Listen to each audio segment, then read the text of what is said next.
Hey guys, Tomo back again. Welcome to day 6 in the life of the Galaxy Z Flip 5. So today I unplugged my phone at 2 a.m. in the morning, and in general, with all these daily series, my intent is to walk you through different scenarios, how I use the phone, try to simulate how different people may use their phone, just so you can see how the phone itself responds and lasts under normal usage. I'm not going to do any benchmark tests. I'm not going to sit there and have YouTube playing for 24 hours in a row to see which phone dies quicker, because that's not how most normal people use their phone. And not everyone work 9 to 5, so today I'm just beginning my day at 2 a.m. Let you guys know how long the phone lasts me. So for this video series, I'm partnering with Mint Mobile to bring for a limited of time. So be sure to sign up in my description using the link below, and it's going to really help out the channel.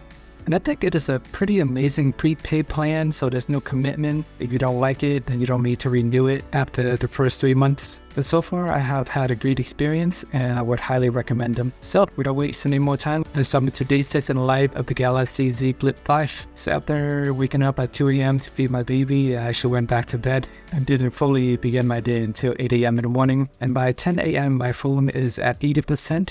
So 8 hours has gone by and my phone only dropped 20%. So pretty happy with that. Excellent standby time. I happened to read this article about how there will be no more pandas in the US because China is taking them back. Kind of a tragedy. I'm glad I was able to at least witness a few pandas in my lifetime at the San Diego Zoo. But apparently there's a whole panda diplomacy out there. China lent out the pandas around the world in order to help build relationship with different countries. But I guess negotiation and business not going well these days, so they are taking their pandas back. So if you want to see a panda, you gotta go to China to see it. Actually, you can still see it now, but maybe only for a few months before they slowly take them all back. It is kind of a funny story, yet interesting at the same time, so I figured I'd share that with you guys. And in the morning, I went for a walk, finally took out my baby on the stroller, using it for the first time, getting some sunshine, had some excellent weather. As I'm walking around, took some photos. I used my Wi-Fi hotspot, which is included with Mint Mobile at no extra charge, at least that I'm aware of. But back in the old days, I would need to root my phone, do all this crazy stuff to even get the ability to use hotspot. But now it's nice to see that the simple features come included.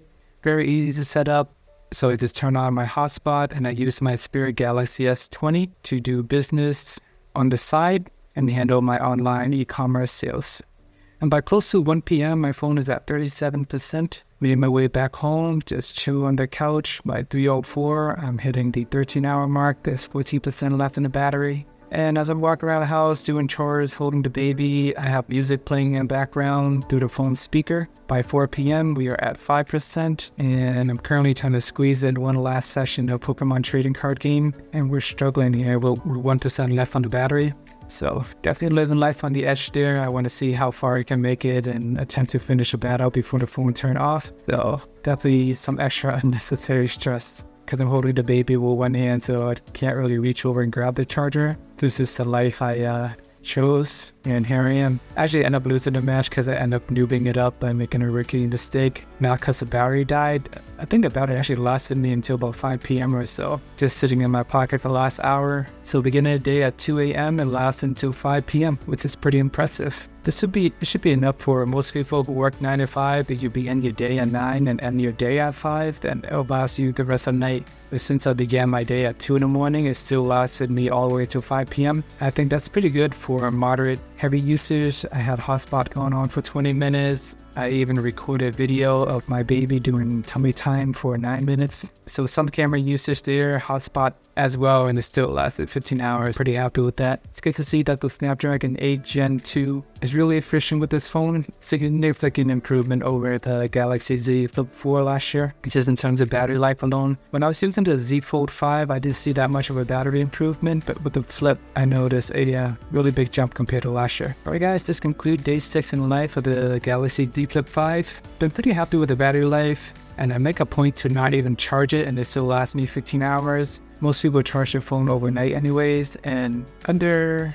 light usage, you should have no problem lasting through a full day by the time you wake up to the time you go to bed with this phone. And I'm really glad that this is truly an all-day battery life phone. I know every single phone out there, they all claim to be all-day battery life or 2 to 3 days battery life, but that assumes 5G is off. You gotta have airplane mode on and all the brightness turned down.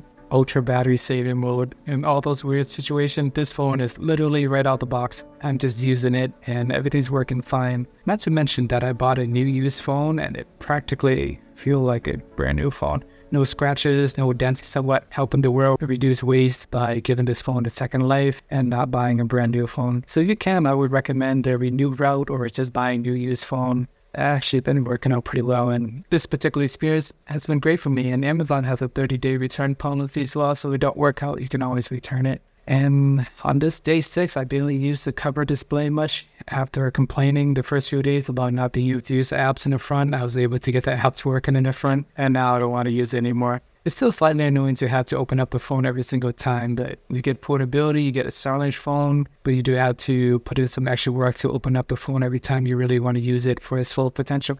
Alright guys, let me know if you have any questions, concerns, thoughts in the comments below. Please check out day 5 if you haven't already. Remember to like and subscribe, and see you guys in the next video.